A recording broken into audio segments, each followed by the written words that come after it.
Welcome to my first champion tutorial, and I'll be talking about Anivia. Anivia is a champion I've played since about Season 2 and have close to 2 to 3,000 games played on the bird. I peaked at about Diamond 2 series in Season 7 by just spamming this champion, and I've probably gotten 4 to 5 Smurfs by now through Bronze, Silver, and even Gold ELO in less than 20 to 30 games. This tutorial is more focused on low ELO, so the build I play might not work in Diamond Plus.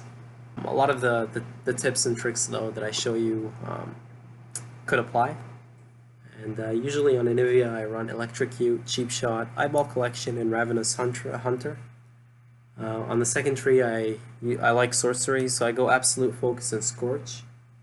And I'll be taking you through a quick game I played in Platinum 3, Mid-Platinum, and giving you little tips to win every lane and game on the bird. So here we're facing a Rise in the mid lane, and it's best to take this lane a little bit slower than usual. If the mid laner was melee like Katarina or Echo or someone like that, you'd want to harass them and try to bully them out of lane. In this case, it's better to take it a little bit slower than usual. So here Rise tries to 1v1 me because he gets tired of the constant harass from my auto attacks. Neglecting my ag is a mistake that I found to be pretty common amongst low elo. This kill gives you an early advantage in lane, and Anivia snowballs faster than most mid lane champions. And now Rise also has no summoners left, so you pretty much take full control of the lane from here on out. So on my first back, I usually like to build a Rod of Ages, and this would be like the ideal full build for me. You'll notice that there isn't much sustain there, but there is a lot of damage, and that's what you need in low elo. It starts to get a little bit worse once you climb the ladder and people start to build right, and fights last a lot longer, so that's why it doesn't work in higher elo, but until Platinum 4 it does work. Anivia's wall is a perfect tool to use when you're winning lane and your enemy laner is hugging his turret, essentially. Here I put my ult down near the right side of his turret and placed my wall on the left. This way Rise couldn't go either way and was forced to fight. I'm just going to replay that one more time. Here I'm slightly overextended without a ward, and Shyvana comes in for a gank. If this had been a ranged champion, I probably would have flashed or threw my Q at him.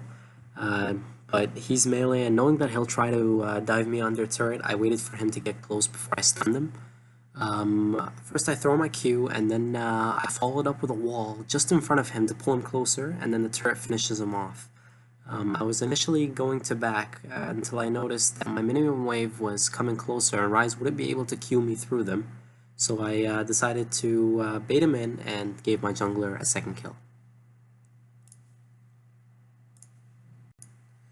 So here's another example of how you can utilize your wall to bully the enemy laner under his turret. I put my ult down and followed it up with a wall to make sure he couldn't run away, and stayed away from turret range while my ultimate killed him. Here we can see that Lucian and Rise swapped lanes, likely because Rise was 0-5 by this point. This is perfect for you as the carry, since it means that you can shut down the fed Lucian while your top laner has an easier time in the top lane against Rise.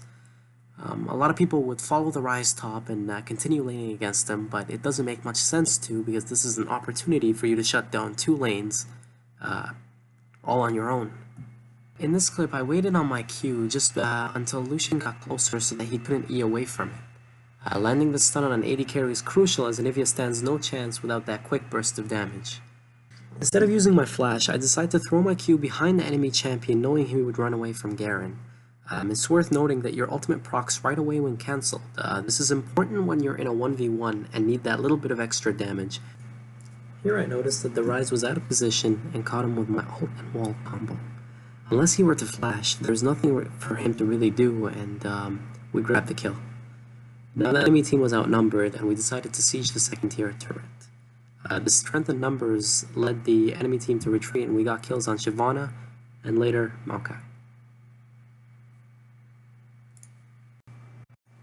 Here's another example of just how helpful Anivia's wall could be when used correctly.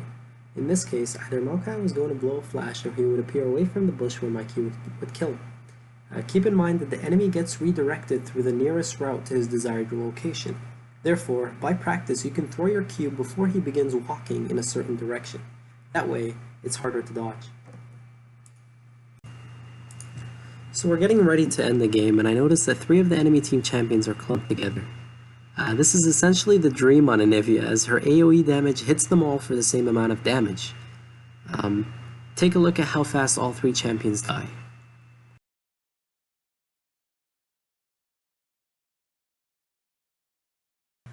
So that's all I have for now. Again, it was a really basic tutorial for those that are familiar with the champion but want to take it a little bit further.